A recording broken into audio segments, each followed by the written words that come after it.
Okay, so I have everything out here that you're going to need to make your pierogies. First of all, I want to talk about potatoes. You're going to need 2 russet potatoes. Now this is important. The russet potatoes you're actually going to be using in the dough. Russet potatoes are baking potatoes. They have a finer grain and they'll break down really well in the dough so you won't have any lumps. So we're going to peel these 2, cook them separately.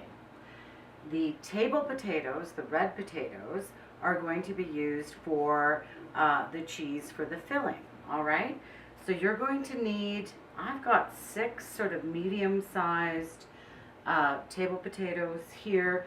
You could use a white potato, but I find the red is a better option, just saying.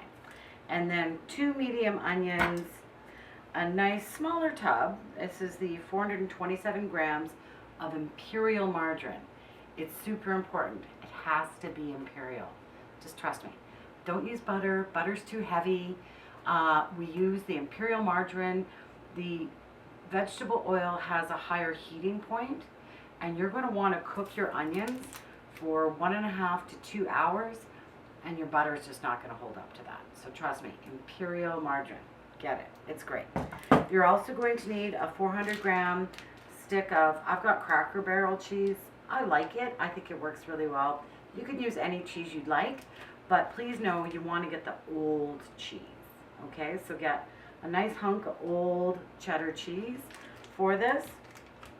Otherwise, you're going to need 3 eggs, some salt, a little bit of pepper for the filling, and about 4 cups of flour. That's all you're going to need for ingredients. Then you're going to want to have, of course, a rolling pin. You're going to need a decent knife, a bowl to mix your dough. I prefer a frying pan that is non-stick for cooking your onions. Then you're going to need, this is important, you're going to need a colander that has fairly large holes. You're going to be cooking your pierogies and they're going to drain, and they need a larger hole to drain properly. I had an older colander that had smaller holes in it, and I've actually gotten rid of it because the larger hole colander is where you want to go.